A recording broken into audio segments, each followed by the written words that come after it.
पिछले वीडियो में हमने देखा कि हमारे अलग-अलग जानकारी और मान्यताओं की वजह क्या है। आज के वीडियो में हम देखेंगे कि ये जानकारी और यादें हमारे दिमाग में कहाँ से स्टोर होती है। जिस तरह से कंप्यूटर या फ़ोन में फाइल पड़ी हुई होती है, उसी तरह से हमारे दिमाग में जानकारी और यादों की फाइल पड़ी हुई होती है। तो जानते हैं कहाँ से इतनी सारी जानकारी और यादें हमारे दिमाग में स्टोर होती है। एक होती है विजुअल, आँखों के द्वारा देखी हुई जानकारी या घटना। अगर आपने किसी को झगड़ते हुए देखा और हमें वह बात याद रह गई, तो फिर से किसी को झगड़ते हुए देखोगे, तो वह घटना याद आ जाएगी। अगर पहली बार आप किसी जगह पर गए हो, तो वहाँ का नज़ारा आपको याद रहेगा। उस जगह के बारे में किसी ने याद दिला दी, तो आपको वह नज़ारा याद आ जाएगा। इस प्रकार से देखी हुई कोई भी घटना ये जानकारी हमारे दिमाग में स्टोर होती है।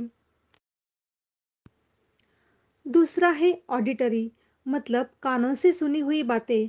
अगर किसी ने आपको जोर से डांटा हो या आपकी प्रशंसा की हो, वह सारे शब्द व बातें आपको याद रह जाएंगे और फिर उसी प्रकार के शब्द या आवाज़ पर आपको वह बातें याद आ जाएगी। इस तरह से सुनी हुई बातें हमारे दिमाग में स्टोर होती है।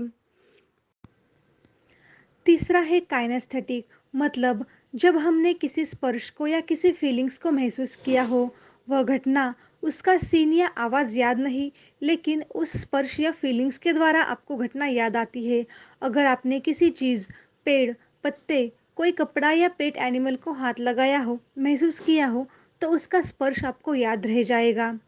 या फिर अगर आप किसी जगह पर गए हो, वहाँ जाकर आप बहुत डरे हुए हो और आपने क्या देखा, क्या सुना आपको याद नहीं, लेकिन आप बहुत डरे हुए थे।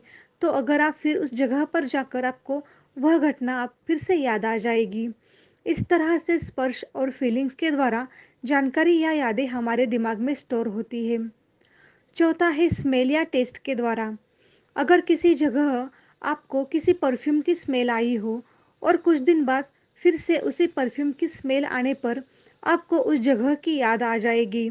अगर किसी रेस्टोरेंट या किसी कार्यक्रम में आपने जो खाना खाया, उसके टेस्ट आपको अच्छी लगी हो, तो कुछ समय बाद उसी टेस्ट के खाने को खाने के बाद आपको वह कार्यक्रम की, उस रेस्टोरेंट की याद आ जाएगी। इस तरह से स्मेल और टेस्ट के द्वारा जानकारी या यादें हमारे दिमाग में स्टोर होती है। इस तरह से कोई जानकारी या घटना हमारे दिमाग में स्टोर होती है। अगर आपको ये मेरा वीडियो पसंद आया हो तो ज़रूर लाइक कीजिएगा, चैनल को सब्सक्राइब कीजिएगा और जानकार दोस्तों के साथ शेयर कीजिएगा।